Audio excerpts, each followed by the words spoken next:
नमस्कार किसान साथियों, आज हम ग्राम शुक्ला विकासखंड भरगा जिला सिवनी में, और यहाँ पे देखिए हमारे यहाँ ट्रेनिंग सेंटर है शुक्ला में मनोज राणा जी के यहाँ, जो किसान साथी हमारे जो जैविक कृषि पे बहुत ज़्यादा प्रयास कर रहे हैं। खुद तो जैविक खेती कर रहे हैं और किसानों को सिखाने का भी कार्य कर रहे हैं। देखिए हम यहाँ पर हमारे यहाँ किसान साथी पहुँचे हैं यहाँ पे ग्राम शुक्ला में घनसोर से पहुँचे हैं, और देखिए किस टाइप से जानकारी ले रहे हैं केचुआ खाद बनता है। देखिए इस टाइप से ये NTPC JPL सामाजिक उत्तरदायित्व के अंतर्गत किसान अध्ययन यात्रा के तहत यहाँ पहुँचे हैं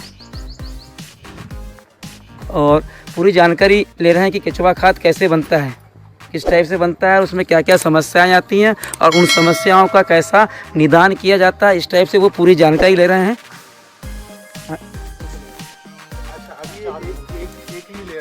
नहीं, इसका तो काफी निकल गया, लास्ट स्टेज पे चल रहा है। ये अंतिम जिसमें केचुआ है नहीं यार, इसके बाद और मतलब 2 लेयर निकल चुका, 2-3 लेयर निकलेगा। 2-3 लेयर निकल गया और निकलेगा।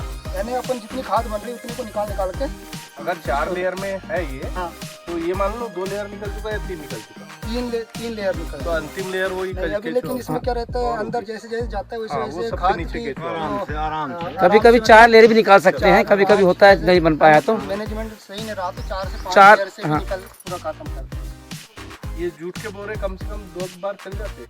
ये सिंगल 2 बार तो कम से कम 2 बार बस, इसी हालत में जाता अंतिम में बाकी उसकी भी खाद बन जाएगी, पर वो बाहर फेंकने में नहीं जाएगा, उसकी भी खाद बनेगी। ये हमने पूरा जो कास्ट है, ये मिनिमम कास्ट पे सेट तैयार किया है। हाँ, सिर्फ बरसात में फिर आपको प्लास्टिक लगाना, तिरपाल लगाना है। वो भी कब खूब तेज बारिश होती है, और वो भी कब जब हम खाद निकालना है तब। और खाद नहीं निकालना तो कोई दिक्कत नहीं है, क्योंकि ये 90% वाला है। 10% पानी अंदर आएगा, बाकी 90% पानी बाहर निकल जाएगा। ढाल कम है, अभी ढाल थोड़ी बनाना पड़ेगा। 90% जब हमें खाद निकालना है तब की स्थिति में पानी डालना है। हाँ, पानी नहीं पन्नी डालना है। और अगर हमें मान लो हमारे, और अगर हमें खाद नहीं निकालना है जी, तो ओपन चलेगा, कोई दिक्कत नहीं है। पन्नी रहना चाहिए ना। वो क्या है, 4 उंगल का लेयर जैसा बनना अपने को जैसी जरूरत पड़े 4-6 बार 7 बार वन्नी की लेयर आता है। अपन भराई में भले आधा फीट का किया है, लेकिन निकासी के लिए 4 उंगल ज्यादा से ज्यादा। तो कटवा भी रहेगा ना, 4 उंगल फिर 4 उंगल में डालते हो। जो अपन उपयोग करते हैं उसमें हम रासायनिक का उपयोग नहीं करते। अभी जो लगा जो मार्केट में डालना है उसमें तो चला ज्यादा देते हैं, 4 जो उंगल घर पर उपयोग के लिए अनाज पका रहे हैं इससे अपन एक गिलास निकालेंगे तो आधा पका खाद। अभी जो लगा प्योर है इसमें कहना चाहिए। ये देखो, आके देखो कैसे खाद है। देखो आप आके देखिए, तो अभी आराम कर रहे हैं। है देखो, हाथ पकड़ो, खाद के पकड़ो, हाथ देखो, हाथ कौन सा खाद डाला है, रासायनिक का जैविक वाला है ना, केचुआ खाद। ऐसा डालते हैं, आप लोग बनाते हैं, आप बनाएंगे? हाँ, अभी तो नहीं बनाते रहे पहले ना। हाँ चलो, बहुत बढ़िया। सब यही सब में देखो, सब में देख लो ये। हाँ, गोबर जो डालते हैं तो ऐसे ढेर लगा के डालते हैं, वही हम बोलते हैं समझ डाला है। भैया ये वाला खाद तैयार करना है तो ऐसे ही कहना चाहिए। किसानों को प्रशिक्षण दिया जाता है, तब शायद मैं इन बच्चों की तरह था। तब मुझे याद है 80 में, अब मेरे से बड़े तो हमारे किशोर भैया हैं, 80 की मैं याद बता रहा हूँ। मैं जिस समय में 1ली, 2री, 3री में था, तो मेरा अनुमान ये है कि उस समय में बड़े किसानों को बुलाया जाता था।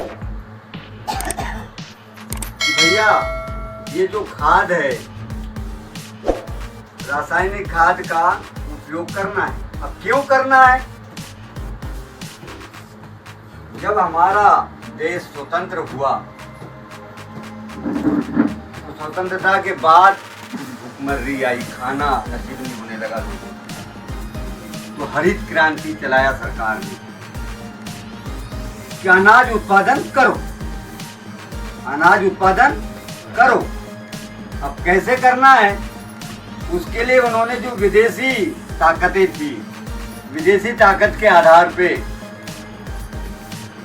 रासायनिक खाद यूरिया, स्टार्टिंग में यूरिया नाम आया, तो वो 100 किलो की बोरी होती थी। ये मैंने देखा है, 100 किलो की बोरी। और 100 किलो की बोरी में 80 में मेरे पिताजी ने 4 या 8 किसान मिलके कहना चाहिए आए थे।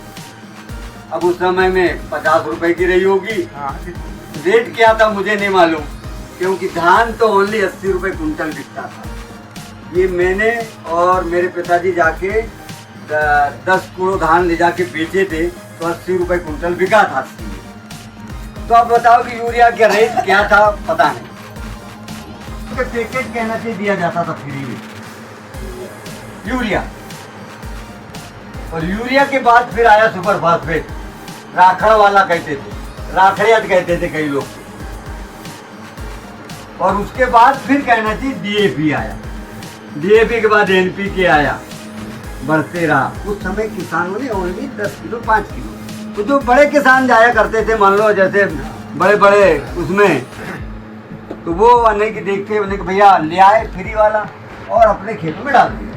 फिर गांव के किसानों को, छोटे जो किसान है, देखो रे मैंने ये यूरिया डाला हूँ, जिसका कलर देखो काला सा दिख रहा है, क्योंकि पहले वक्त यदि किसी चीज़ का उपयोग करते हैं तो वो बहुत अच्छा हमको नज़र आता है।